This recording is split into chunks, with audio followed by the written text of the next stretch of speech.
and greetings from all of us at CLIA. At a time when consumer consciousness is putting more and more focus on our industry, it's important that we and our stakeholders understand the opportunities that cruise can deliver and also the facts behind some of the key messages facing our industry. So while we're just a very small part of the global maritime industry, less than 1% of global shipping, and just a blip in global tourism numbers at around 2% of the 1.4 billion international tourists pre-COVID, as an industry, we're also taking real and important steps towards reducing our impact in a whole range of areas.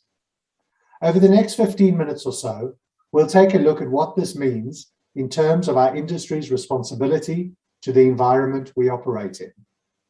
But first, a few words about CLIA and our role. Cruise Lines International Association is the world's largest cruise industry association. Our vision is for the cruise industry to be recognized as a leader in responsible travel and the best way to experience the world. Our mission is to foster our members' success and the common interests of the cruise industry by investing in research, development, and education that helps guide the industry in its unwavering commitment to protect and preserve the waters on which we sail and the destinations we visit. We also mount advocacy and promotional efforts that add and create value for our members while demonstrating the commitment, leadership, and positive impact the cruise industry has in responsible tourism.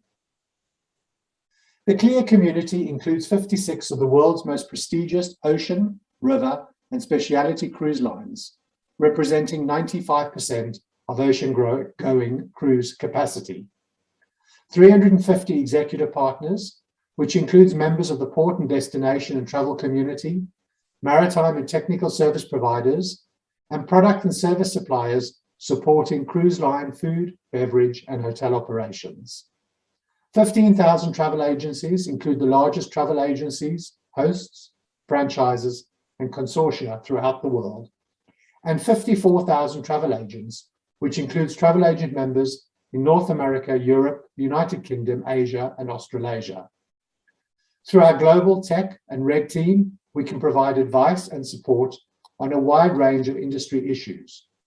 We will also provide support and advice on how best to grow and develop a sustainable industry and create opportunities for stakeholders to interact with the community. The cruise industry is heavily regulated with robust, clearly enforced standards and multiple layers of regulation and policy to implement the thousands of specific requirements by global regulators. As CLIA members, our cruise lines are required to operate within a set of industry policies that at a minimum meet and often exceed the rest of the maritime industry. And as an industry, we take a leading role globally in environmental best practice, as well as maritime safety and security, and of course, public health. So while we are just a very small part of the global maritime industry and just a blip in global tourism numbers, we are a growing industry, and with that growth comes responsibility. Responsibility to the oceans, the communities that cruise ships visit, and the people who work for them and with the industry. This encompasses the water under our ships, the air over them, and the destinations that we visit, and the people who work for the companies, including the people who work on board our ships. Pre-COVID, travel and tourism was growing far faster than the world's economy was growing, and that hunger to see the world appeared inexhaustible and is likely to come roaring back. This is wonderful for those of us who are in the travel and tourism business, but also a source of concern around the world for the impact on the environments that we all operate in. In the late 80s, around 3 million people in the world took a cruise, and at the start of 2020, around 30 million worldwide were cruising. So even if we are still only about 2% of international travel, we are definitely a more mainstream holiday choice. The world around us is changing, and it's changing fast.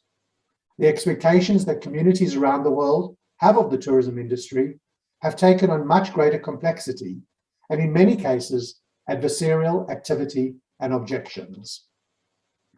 Our industry is often in the spotlight because our ships are incredibly visible, tangible assets when they're in the harbors around the world. As a cruise industry, we're conscious that with our growth and increased weight comes the need to act responsibly, and we are taking our social responsibilities very seriously. Cruise lines are making substantial progress towards environmental protection and overall sustainability. And even while addressing the pandemic impacts, the industry has remained focused on its commitment to a sustainable future. A thriving cruise industry can support the economic recovery and long-term tourism objectives. For the global cruise industry, sustainable seas and thriving destinations are not only an important goal, but a business imperative. As we expect to see growth recover, we simply have to be exemplary in our actions. CLIA has 3 overarching sustainability strategies that summarize our approach to capturing the opportunity and demonstrating the responsibility, which, as it happens, all end in the word ship: leadership, stewardship, and partnership. We simply have to lead, and we're in 2 sectors simultaneously, so we have twice the leadership responsibility of most industries. We are 1% of the maritime industry, but we need to be leaders in it. And we're 2% of the international tourism industry, and we need to be leaders in that. We do this by leading the way with industry-leading policies and practices that are designed to protect the health and well-being of passengers, crew, the waters on which we sail, and the destinations we visit. Demonstrating the global commitment and local focus with industry-wide and industry-led initiatives to build and maximize awareness, credibility, and positive impact, and leveraging the power of partnerships to amplify the strength of our voice through advocacy, strategic communications, marketing, education, and networking. And we're doing this by taking a leadership role, including an industry-wide carbon reduction commitment, as well as investing billions in new technologies. A critical objective for all of us is very clear. It is zero emissions cruising. Back in 2018, our industry, through CLIA, was the first shipping sector to commit to reduce our carbon emissions by 40% by 2030. Cruise was the first maritime industry sector to publicly share the IMO's vision for carbon reduction. This was an important first step in working towards an emission-free maritime sector. But that's only the beginning of the long-term process.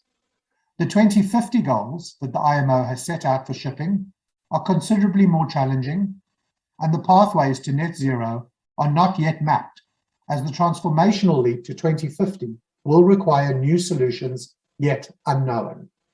So that means we have an enormous research and development challenge ahead of us. But with new technologies and efficiencies, cruise lines are working diligently and navigating well towards the industry's 2030 carbon reduction goal. CLIA Cruise Lines are investing more than $23 billion in ships with new energy-efficient technologies and cleaner fuels, and are achieving substantial progress in these areas. There are 25 LNG-powered ships currently ordered or under construction, and 49% of new build capacity will rely on LNG for primary propulsion, a 51% increase over 2018. LNG has virtually zero sulfur emissions, a 95 to 100% reduction in particulate emissions, an 85% reduction in NOx emissions, and up to 20% reduction in greenhouse gas emissions. Energy efficiency offers only part of the solution. It reduces fuel consumption, which in turn reduces emission footprints and supports innovation. But the key to net zero will lie in developing new alternative fuels which can be made available at scale. While cruise lines are not fuel providers or technology manufacturers, they do have the ability to drive innovation through massive investment, operational experience, and knowledge. But we must also recognise that policymakers have an important role to facilitate major investment decisions. Innovative thinking will be critical. This includes new fuels acting as gateway fuels to the future. An example is LNG. While currently the best available transitional fuel, it offers significant immediate benefits. But it also paves the way for future fuels such as bio-LNG and synthetic LNG. Clean hydrogen is not yet available at scale, but hydrogen could offer a building block for development of synthetic fuels and other hydrogen-derived energy carriers. Combining knowledge from different industries will be critical to progress, and that means collaboration across the European and other maritime clusters, close coordination with fuel providers, and even with other sectors such as agriculture. And it's not only about the fuel.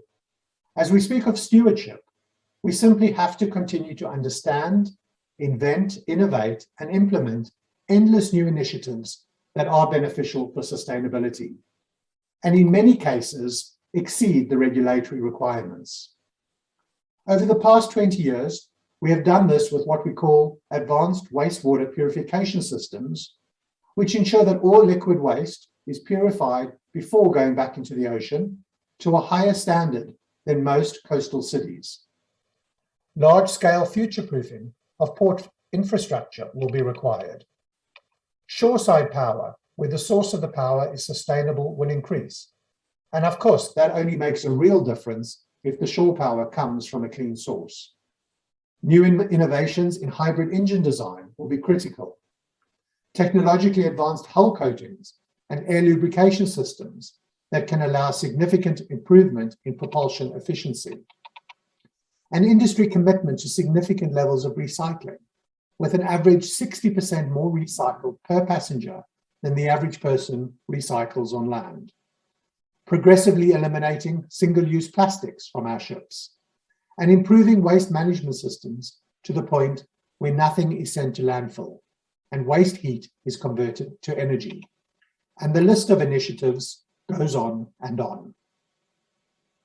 But operating sustainably is also about taking a leading role in destination stewardship to manage the impact of cruise ships and the growth in visitors' numbers on destinations. And that means forging meaningful partnerships, which is a key step to ensuring sustainable operations. CLIA and our cruise lines are working with leading destinations, communities, and NGOs to ensure that we protect the unique character and heritage of the places we visit, and that destinations are better off for having cruise ships visit than if they hadn't. A great example of this is the work that CLIA is doing with sensitive ports of call to ensure that cruise tourism is working for resident communities, destinations, and visitors. The industry looks at how to actively protect and preserve destinations, maintaining the best visitor experience while providing much needed economic income for the destinations. This is despite cruise only representing a very small percentage of all international global travel, only a very small part of the challenges faced by destinations around the world. Destinations are the lifeblood of the tourism industry. An example is the spectacular Croatian city of Dubrovnik, which has become one of the most sought-after destinations in the Adriatic. But Dubrovnik is not just a key tourism destination. It's a place that people call home, a place where people work, play, and raise their families, a community that thrives on a tourism economy and can be frustrated by tourism issues. Dubrovnik's incredible tourism growth has created jobs and boosted the local economy. But as we know, economic benefits alone do not make strong communities. A place must also be good for its residents to create great experiences for our customers and for the long-term growth of our businesses. We know we must work to preserve Dubrovnik's unique culture and heritage for its people and its visitors alike. The cruise industry and the city of Dubrovnik are working together to preserve and protect the cultural heritage of Dubrovnik, through responsible tourism management and to help establish Dubrovnik as a model for sustainable tourism in the Adriatic region, but more broadly beyond. Initiatives like this partnership and the work that the cruise industry is doing with local authorities in other cities will become the key to ensuring communities can manage future cruise tourism in a sustainable way.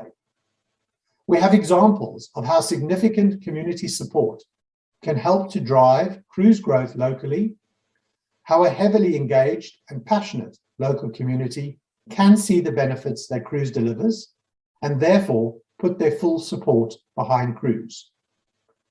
Increasing tourism numbers for local and regional attractions, driving increased economic activity, and leading to more jobs in tourism, in hospitality, and in stevedoring.